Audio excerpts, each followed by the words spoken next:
The Potensic ATOM 2 is one of my favorite budget-friendly 4K drones, and a recent update has taken it to the next level with a brand new smart controller. So in this video, I've got my long-term review of the ATOM 2, and I'm also showcasing the brand new PTD1 smart controller. What's going on, guys? My name is Dan Davis and I'm the creative director here on DansTube.TV, which is Australia's #1 drone YouTube channel. And today I've got my long-term review of the ATOM 2 from Potensic. If you've been on my channel over the last couple of years, then you'd know that I'm a big fan of Potensic. And this is an exciting upgrade because smart controllers really do change the entire experience of flying a drone. This means I don't have to fumble around with my phone, I don't have to try to connect it up, remove a phone case, charge up my phone and the controller. It just minimizes the experience to make it nice and simple. I do want to acknowledge the progression from drone to drone, which we've seen from Potensic. So with the original ATOM, it was a really solid drone and still is a great drone, but the controller was lacking a little bit. And that was something I commented on in my initial review.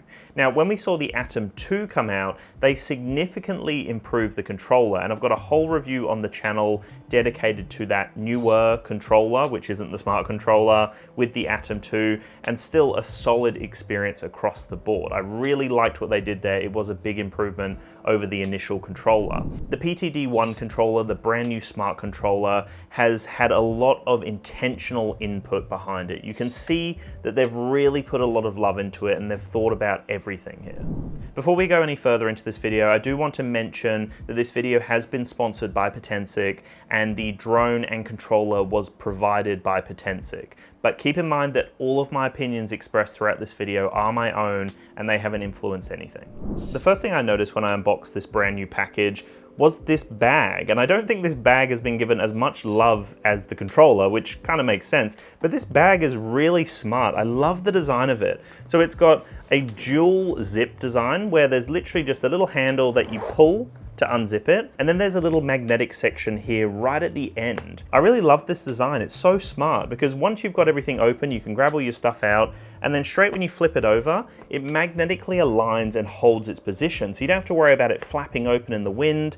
You don't have to worry about anything like that. It's just such a nice design. And then you literally just hold that and pull it down to zip everything down. So it's a really quick process. And that little magnet actually just makes it so much easier to get everything in and out. Really smart stuff here. And so I love what they've done here with this brand new bag. The ATOM 2 here is the same offering that we saw when I initially reviewed the ATOM 2, but I do want to comment that they have put a lot of love into that aftermarket care. So the Cine Roll feature, which came out after my review, I believe, is actually a really cool feature. It basically rolls the footage to create a really unique perspective. I really love that feature, and that's just a fun option just to add some more cinematic flair to your content. The tracking mode is great as well. I was able to still utilize that with no issues, tracking boats, tracking myself, and it just does the job that you want it to. The video quality and photo quality is great. Really, really big fan of the image quality that you get from this. I will say in the initial review when I reviewed it, I noticed that it was a little bit more saturated, like the colors were popping a little too much almost, where I don't know what's happened, but it's a little bit more refined with this version, this drone that I'm testing out here. The colors seem a little bit more natural, and as I was watching it back, I was actually really impressed. Like the sensor they've got on here is really nice. For a 4K camera system on a budget-friendly drone, I've been very impressed with the video and photo quality from this drone. If you are interested in the ATOM 2 or the PTD1 or any other Potensic item, accessory, drone, whatever it may be, then I will have some links down below. Make sure to check them all out. They will be all down below. It does help me out. It helps the channel out. And I would really appreciate it if you do consider picking up the drone. Definitely check out those links below. Let me know as well if you do pick one up, and I'd love to know your thoughts. And if you've got any questions as well, just drop them down below and I can definitely help you out. There are a few things here that I do want to comment on, and then we'll get into the real details of this new controller and the drone and everything else. But the first thing that I really noticed, which kind of ruined a little bit of the experience for me, was that it would automatically switch back into 4K 30 FPS. So in Australia, we use PEL settings. So I was using 4K 25 frames per second, but then what I would do is I'd switch into slow motion, I might switch into cine roll, and then when I came back to video, it had defaulted it back to 4K 30. So for whatever reason, it's not saving those settings, which is a little bit annoying, but that was really the only major issue that I noticed when I was just using the drone and switching between modes. The PTD1 has a peak brightness of 700 nits, which is great in most scenarios, but I will comment on the fact that in direct sunlight, and especially in the Australian sun when it's just beaming down on you, sometimes it was a little bit difficult to see the screen. Keep in mind that some phones have up to 1000 nit displays, some have 2000 nit displays. In the strong direct sunlight here in Australia, even smartphones can sometimes be difficult to see. And I'd also like to highlight that the 700 nit brightness is still sufficient for the vast majority of outdoor scenarios that I've put this controller through. Just keep that in mind, it wasn't a major issue for me. I found that, again, in most scenarios it wasn't a problem, but in direct sunlight, occasionally I would have to just angle the screen just a little bit to ensure that I could see properly. That would be the big thing I'd like to see with the next version of this, is maybe just bump it up to 1000 nits. But again, in most scenarios, not an issue, and the screen is absolutely gorgeous when you're using it. Really responsive to the touch. It's great when you've got that lighting condition perfect, and I was really impressed with the experience. The other little comment that I want to make is actually about the range on the unit itself. So I really like the antennas, and I like how they tuck away just flush along the body of the actual controller like so, and you've got a fair bit of flexibility here to move them however you see fit, really. One thing I did want to comment on again, and I'm just kind of getting some of these challenging things out of the way initially, because overall the experience was amazing and I'm really impressed with what they've done here, but occasionally the range wasn't as impressive as I was hoping. So they say that you get 10 kilometers of range, but sometimes I'd be flying and I might be 300-400 meters away and the RC signal is dropping right down to 1 bar. And at times I actually had it say like you need to basically turn around because the signal is dropping. So considering it's quoted at 10 kilometers, that shouldn't be happening in that kind of range. But after some more tests, I noticed that I was able to really play around with the antennas and get that improved range and not have it drop out on me. So I did just want to comment on that, but overall the experience was great. It was just occasionally I had to fiddle with the antennas to get that range that I was looking for.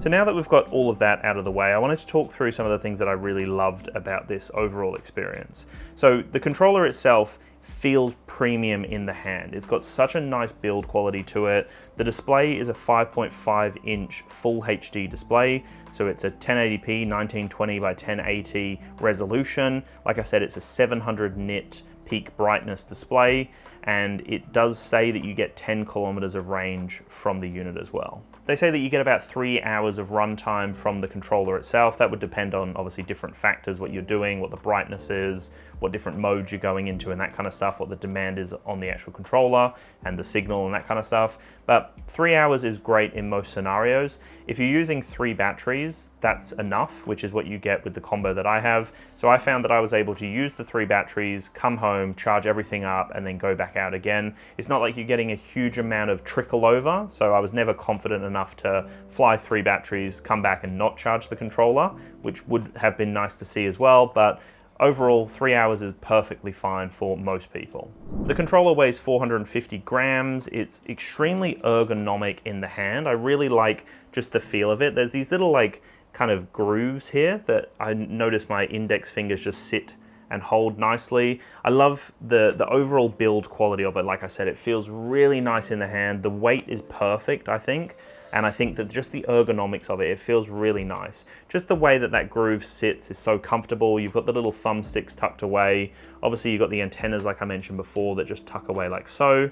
On the base, we do have the additional micro SD slot. It does have built-in storage as well, which I've been using to record some of the screen stuff. And it does have USB-C for the charging as well. There's a power button, a home button if you want to return to home. The thumbsticks themselves, like the actual way that it's all tuned, feels really comfortable. You're able to get nice smooth movements, which if we compare it to the original Atom, that was another comment I made there. It just wasn't as smooth with those kind of movements that I was wanting. I wanted really smooth cinematic shots, and occasionally it felt just a little bit fiddly, where this is dialed in. This feels really tuned in and extremely natural when you're getting those nice cinematic shots. On top here, we've got a few different buttons, and they all feel really comfortable. There's like 2 trigger buttons, which are programmable buttons, C1 and C2, which you can set up to do different functionality. There's 2 scrolling wheels, which is really nice. And then you've got the shutter button if you want to capture a photo, and the record button as well. So that all feels really natural. And one of my favorite things is actually the fact that I can start recording a video, and then there's an option to capture a photo mid-video as well. That's just so handy to me. I love that as an option. Like I mentioned right at the beginning, the cine roll mode is fun. The tracking mode is just dialed in nicely. There's some limitations in terms of like how much tilt you need to have before it will start tracking. But once you've got that dialed in, it tracks perfectly, and I had no issues with that. And all the other modes worked nicely. I love that I can capture 8K photos, the 4K video looks great as well, and even the 1080p slow motion is great. This controller is a big improvement, and it does change the overall feel of flying the Atom 2. Like I said, the Atom 2 controller that I tested in my initial review was an improvement, but if we put them side to side with this new one, this is a big leap forward again. The thing that I love most about the Atom 2 is just how reliable it's been for me. It's a very solid, budget-friendly drone. This is something easy to recommend to people. Like, people ask me all the time, what drone should I get? And the Atom 2 is always in the conversation for me. It does not have obstacle avoidance, so that's a little bit of a letdown for some people. You can't use waypoints, which again is something that people might want. But the core offering here is really solid. Amazing video quality, amazing photo quality, a bunch of really fun pro features like a tracking mode, like Cine Roll. You get 8K photos, really nice 4K, and that slow motion like I've mentioned throughout. So a very solid drone for a beginner. It's nice and lightweight and portable. It's under 250 grams, nice and easy to use. The combo that you get is great because you get the 3 batteries. Everything just feels premium here. It doesn't feel like a cheap offering. Like, even the body of the drone itself is solid.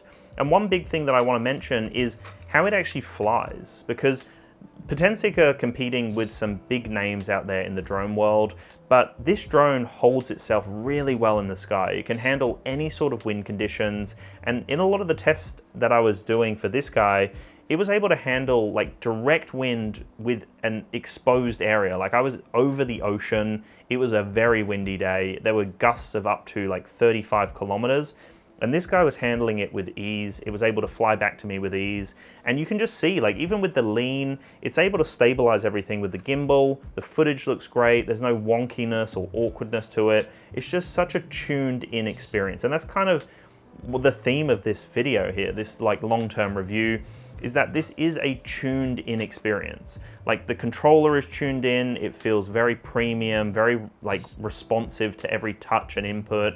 And then that's the same with the drone as well. These two work really nicely together. The Atom 2 also offers a super night feature, which is an AI mode. That is great as well if you want some low light footage. The AI visual tracking, like I've said, is great.